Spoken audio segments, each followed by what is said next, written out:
I spent a decade building a life to escape a single night of injustice. Then, that night walked back into my office, wearing a security uniform and reporting directly to me. Some scars you can't see. They don't fade with time or heal over with new skin. They're the kind that live behind your ribs, a cold, heavy knot that tightens whenever you remember. For me, that knot was tied on a warm July evening 10 years ago, on a quiet suburban street that had, until that moment, only ever represented safety. I was 21, home from college for the summer, driving my dad's meticulously cared-for 10-year-old sedan. I was studying criminal justice, full of naive ideals about honor, service, and the thin blue line. I believed in the system. I wanted to be a part of it, to make a difference from the inside. That night, the system showed me its teeth. The flashing lights appeared in my rearview mirror like a sudden migraine. I wasn't speeding, my music wasn't loud, and I'd used my turn signal. Confusion was my first emotion. I pulled over to the curb, the engine idling softly, and waited. The silhouette that approached my window was broad and imposing, blocking out the setting sun. He tapped on the glass with a thick knuckle. I rolled it down. "License and registration," he grunted. His name tag read, Miller. He had a thick neck that bulged over his collar, and a smirk that didn't reach his cold, flat eyes. "Is there a problem, officer?" I asked, my voice calm. I was trained for this, I told myself. De-escalate. Comply. "You rolled that stop sign back there, son," he said, his eyes scanning the interior of my car. Then me. The stop sign in question was a full 2 blocks back, and I knew for a fact I'd come to a complete stop. My parents lived 2 houses down. I was practically home. "I'm pretty sure I stopped completely, sir," I said respectfully, handing him my documents. He barely glanced at them. His gaze lingered on my face. "This your car?" "It's my father's." "Your father," he repeated, drawing the words out. "And what are you doing in this neighborhood?" The question hung in the air, thick and ugly. This was the neighborhood I grew up in. My mom's prize-winning roses were literally 50 feet away. "I live here," I said, my voice tighter now. "I'm visiting my parents for the summer." Miller chuckled, a low, unpleasant sound. "Right. Visiting." He leaned in closer, his voice dropping to a conspiratorial whisper that was meant only for me. "You don't look like you belong here, boy." And there it was. The real reason for the stop. The knot in my chest cinched tight. All my textbook knowledge, all my belief in procedure and professionalism evaporated in the face of that one. Loaded word. "Boy!" "I need you to step out of the vehicle," he said, his voice back to its official, authoritative bark. My heart was hammering against my ribs. "Why? I haven't done anything wrong." I said, "Step out of the car. Now." He put his hand on the butt of his holstered pistol. Every instinct screamed at me, but I complied. I was a criminal justice major. I knew that arguing on the side of the road with a man like this was a losing game. I opened the door slowly and got out, keeping my hands visible. "Turn around. Put your hands on the roof of the car." I did as he said, my mind racing. This was wrong. This was a nightmare. I could feel his eyes on my back. I could feel the heat radiating off the car's roof. "What's your name again?" he asked, though my license was still in his hand. "It's on the license," I said, unable to keep the edge out of my voice. That was the only excuse he needed. The world exploded. He grabbed the back of my collar and slammed my face into the car's roof. The metallic thud vibrated through my skull, and a burst of white-hot pain erupted over my eye. Before I could even process it, he wrenched my arm behind my back at a brutal angle, forcing a cry of pain from my lips. "Stop resisting," he yelled, for the benefit of anyone who might be watching. I wasn't resisting. I was in shock, trying to breathe through the searing pain. He kicked my legs out from under me, and I collapsed onto the pavement, the rough asphalt scraping my cheek. He dropped a knee hard into my back, pinning me to the ground, grinding my face into the gravel. "You think you're some kind of smartass?" he hissed into my ear, his breath hot and sour. "You people come into our towns thinking you can do whatever you want." The metallic click of the handcuffs ratcheting around my wrists was the loudest sound I had ever heard. He hauled me to my feet, my shoulder screaming in protest. Blood was trickling from my cheek and the cut above my eye, dripping onto my shirt. He shoved me toward his patrol car. And that's when I saw them, my parents. They had come out onto the porch, drawn by the commotion. My mom had her hands over her mouth, her face a mask of horror. My dad, a calm, gentle man who had never raised his voice in his life, started walking toward us. "Officer, what is going on?" my dad called out, his voice shaking with a mixture of fear and anger. "That's my son. That's my car." Miller turned, a triumphant sneer plastered on his face. He loved this. He was thriving on it. "Sir, you need to stay back. Your son was resisting arrest." "Resisting? He hasn't done anything." "I saw the whole thing from my window," my dad insisted, stepping off the lawn and onto the sidewalk. Miller puffed out his chest. "Sir, that's close enough. You're interfering with a police investigation. Get back in your house now." My dad stood his ground. He was a doctor. He was used to being respected, to being listened to. He couldn't comprehend that this man, this officer, wouldn't listen to reason. "I am not going anywhere until you tell me why you are assaulting my child." Miller's eyes went dark. He took a deliberate step toward my father. "You know what?"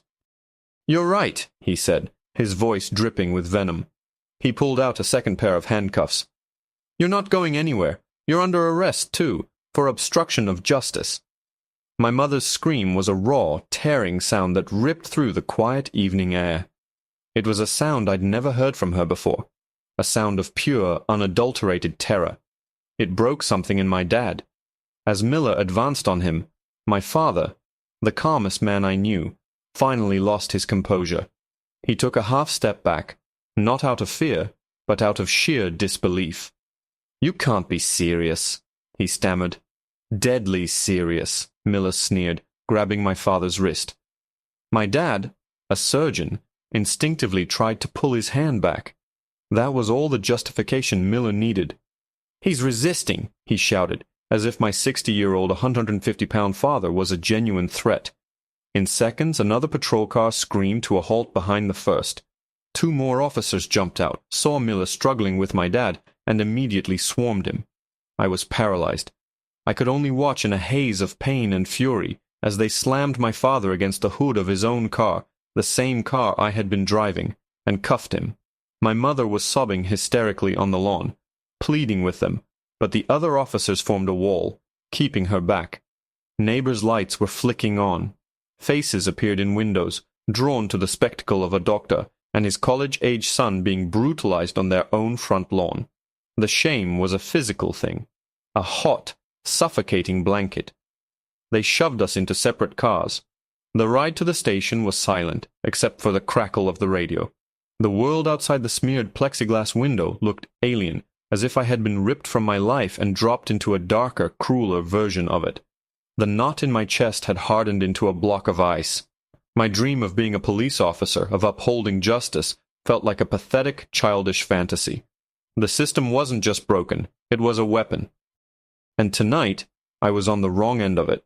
The booking process was a blur of fluorescent lights, the chemical smell of disinfectant, and the profound humiliation of being fingerprinted and photographed like a common criminal. They put me and my dad in the same holding cell. He sat on the narrow concrete bench, his shoulders slumped. His suit jacket was wrinkled, his tie askew, and there was a smudge of dirt on his cheek where they'd pushed his face against the car. He looked older than I had ever seen him. For a long time we didn't speak. Finally he looked at me, his eyes full of a pain that had nothing to do with the red marks on his wrists. "I'm so sorry, son," he whispered, his voice cracking. "Dad, this isn't your fault," I said, my own voice thick with unshed tears. "It's him. It's Miller." "I should have stayed inside," he said, shaking his head. "I should have just called a lawyer. I made it worse." "You were trying to protect me," I insisted. "You did what any father would do. But the damage was done. We were charged. Me, with resisting arrest and assaulting an officer, a felony. Miller claimed I had tried to headbutt him when he slammed my face into the car. My dad was charged with obstruction of justice. Miller's report was a masterpiece of fiction, portraying a routine traffic stop that escalated because of 2 aggressive, non-compliant suspects who posed a threat to his safety. It was his word, a decorated officer's word, against ours. The next 6 months were a living nightmare. The legal fees mounted, draining my parents' savings. My dad, a respected chief of surgery at the local hospital, had to explain his arrest to the hospital board. The whispers followed him down the hallways. My own life was on hold. I withdrew from my fall semester. My dream of a career in law enforcement now a bitter joke. The charge, the lie, hung over me like a guillotine. Our lawyer, a tired but competent man named Mr. Davies, laid out the grim reality. "We can fight this," he told us in his stuffy office. "But it's a risk. Juries tend to believe police officers. If you lose, your son is facing prison time. A felony conviction will follow him for the rest of his life." Then he gave us the alternative. The prosecutor's offer. They would drop my father's charges completely. For me, they would reduce the felony assault to a misdemeanor disorderly conduct charge. I would have to plead guilty, pay a fine, and serve a year of probation. After that, the record could be sealed.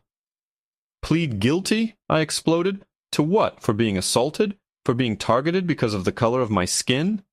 "I know it's not fair," Mr. Davies said, his eyes full of pity. "It's not justice. It's a calculated risk. It's the system we have." My parents looked at me, their faces etched with exhaustion and fear. I saw the toll it had taken on them, the sleepless nights, the quiet anxiety that now filled our home. They would mortgage the house, spend every last penny to fight for my innocence. But the risk of losing and having me sent to prison over Miller's lie, was too great. I couldn't do that to them. So I took the deal.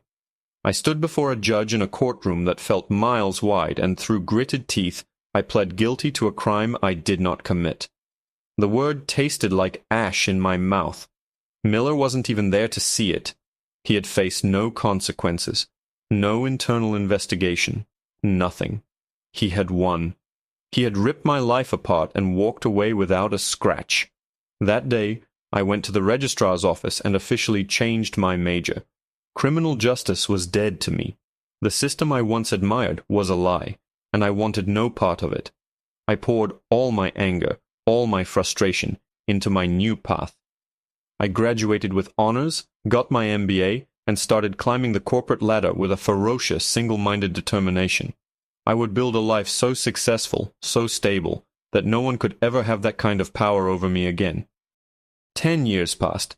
10 years of grinding, of working longer and harder than anyone else. I bought my parents a new house in a better neighborhood.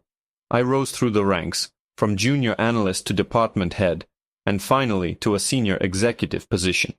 My company was acquired, and the new parent corporation put me in charge of integrating and managing one of their largest regional divisions, the Public Safety and Security Contracts Division.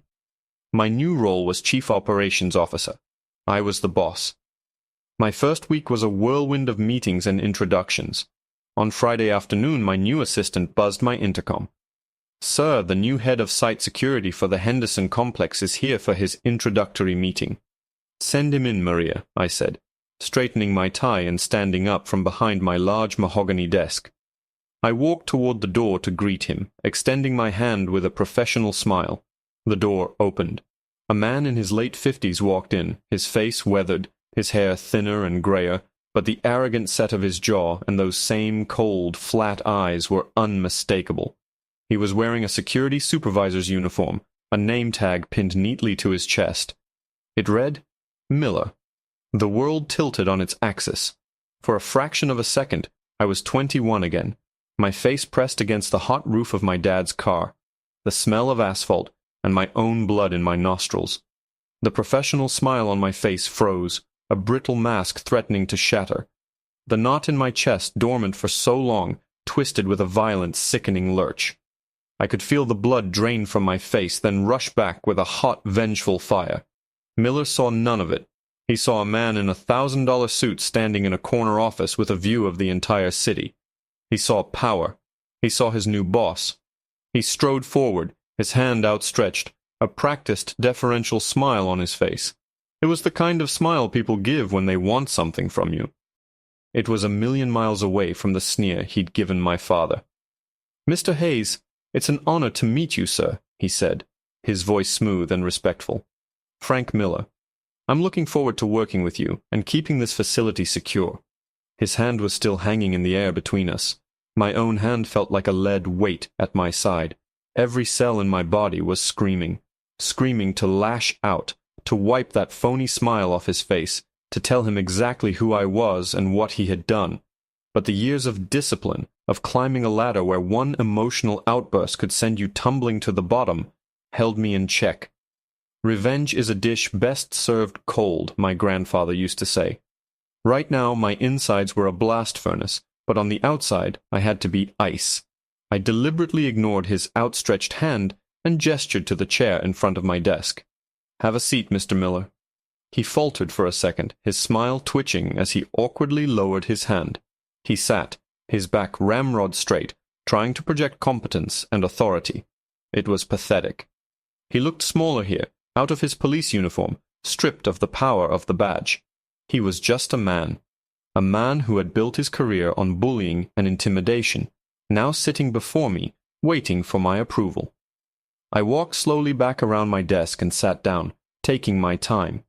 I leaned back in my leather chair, letting the silence stretch, watching him.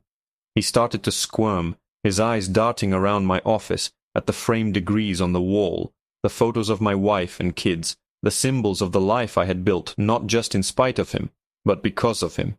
He had been the catalyst, the poison that, miraculously, had become the antidote. "So, Miller," I began, my voice dangerously calm, "your file says you spent 25 years with the local PD, retired with a full pension, commendations for valor, a real pillar of the community." I picked up his file from my desk but didn't open it. I used it to gesture dismissively. "Tell me, in all those years did you ever make a mistake?" He blinked, caught off guard by the question.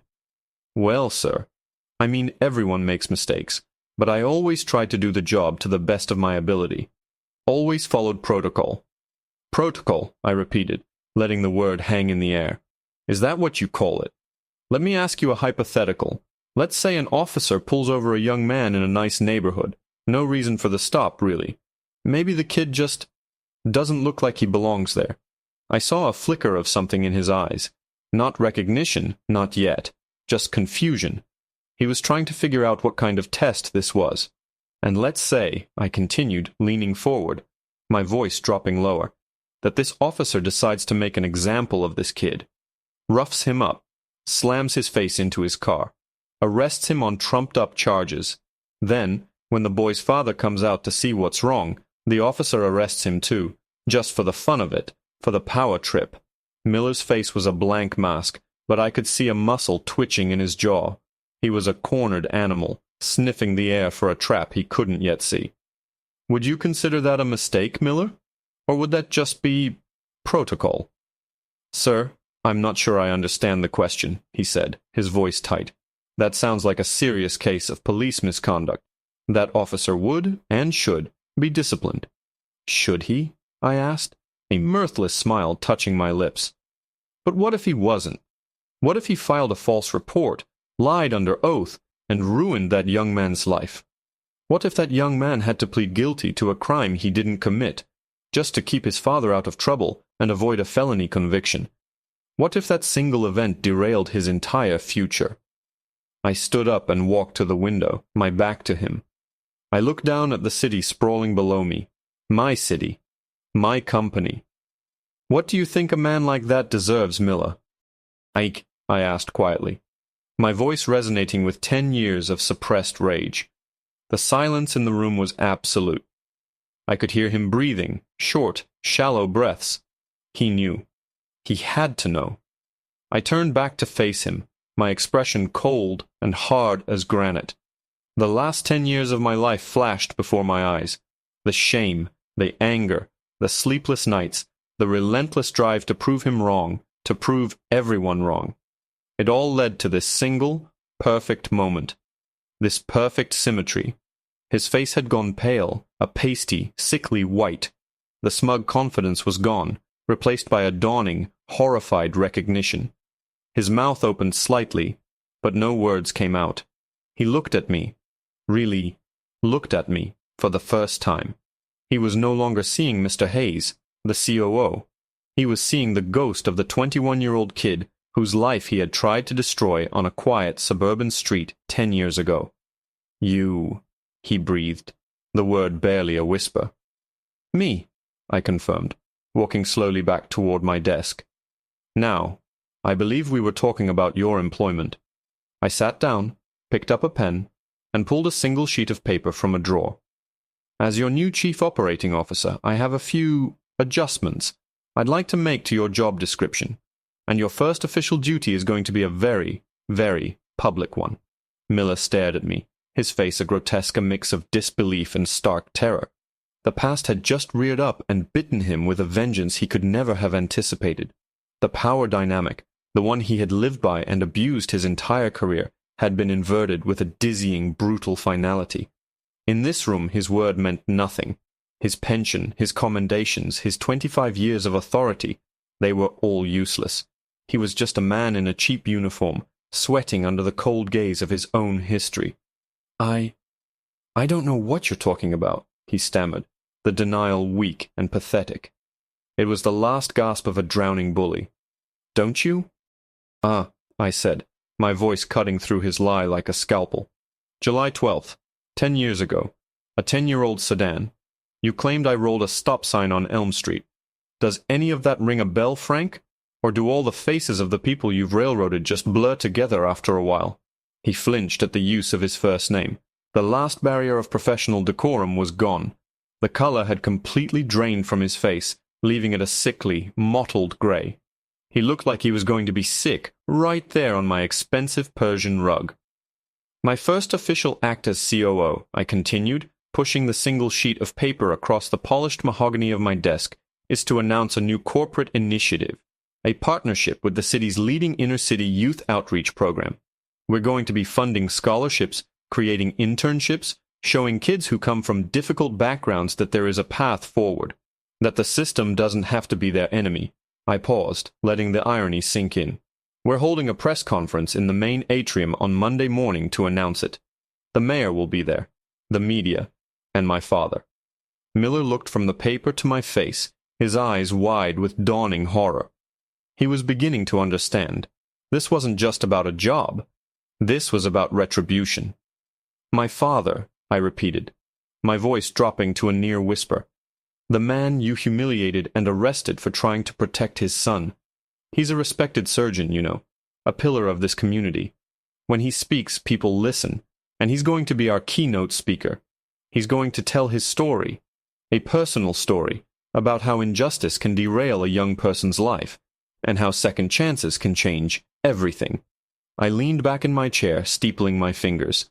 "And you, Frank, are going to be there. You're going to be standing right next to him on that stage. As my new head of site security, it's your duty. And after my father speaks, you are going to take the podium. And you're going to apologize." He recoiled as if I had struck him. "Apologize? You're going to apologize to him. You're going to apologize to me, by name. You're going to detail exactly what you did that night. You will admit to falsifying a police report. You will admit to perjury. You will admit that you abused your power and arrested 2 innocent men because you were a racist bully on a power trip. You will explain, in front of the entire city, how you were wrong." "You can't make me do that," he hissed, a pathetic spark of his old defiance flaring up. "I'll quit." "You can't." "Quit?" I laughed, a cold, empty sound. "Oh, you can quit. But Frank, you seem to have forgotten something. I'm not a scared 21-year-old kid anymore. I have a team of lawyers on retainer that could bury you in litigation for the next 30 years. That misdemeanor plea I took? It was an Alford plea. I never admitted guilt. I only acknowledged the state had enough fabricated evidence to convict me. With my father as a witness and the resources I now command, we could have that conviction overturned. We could pursue a civil suit against you and the department that would strip you of that precious pension you hold so dear. We could open a federal investigation into your entire career. How many other mistakes do you think we'd find, Frank? How many other lives did you ruin?" Every word was a hammer blow, and I could see him crumbling under the weight of it. His escape routes were closing. His world was shrinking to the four walls of my office. Or, I said, my voice softening into something far more sinister, you can do this one thing for me. You can stand up on that stage and you can give me back the one thing you stole from me and my father that night. Our good name. You do that and you can walk away. I won't pursue any legal action. You can keep your pension. You can disappear. But if you walk out that door without agreeing, I promise you, I will dedicate a significant portion of my wealth and my time to ensuring that the rest of your life is a living hell. I let the choice hang in the air between us. It wasn't really a choice at all. It was a checkmate. On Monday morning, the atrium was packed. News cameras lined the back wall, their red lights blinking. My father stood at the podium, poised and dignified, telling his story with a quiet, powerful grace that captivated the room.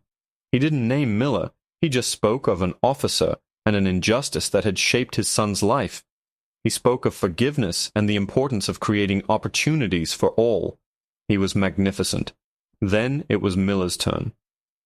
I watched from the front row as he shuffled to the microphone, his hands trembling, the paper shaking. He looked small and old under the bright lights. He looked up, his eyes finding mine for a fleeting second, and in them I saw nothing but defeat. He cleared his throat and he began to speak. "My name is Frank Miller," he said, his voice cracking, barely audible. "And I was that officer." A gasp rippled through the crowd. He confessed everything. The illegal stop, the assault, the false charges, the lies. He looked at my father and said, "Dr. Hayes, I am profoundly sorry." He looked out at the cameras, his eyes glassy, and said, "And to your son, I apologize for what I did. It was wrong. There was no excuse." As he walked off the stage, stripped bare of his pride and his past, I didn't feel the elation I thought I would. I didn't feel triumphant. The rage that had fueled me for a decade had finally burned out. In its place was a quiet, profound sense of peace. The knot in my chest, the one I had carried for 10 long years, finally, blessedly, began to untie. It wasn't about revenge anymore. It was about closing a door. It was about reclaiming the truth. My scar was still there, but for the first time it didn't hurt.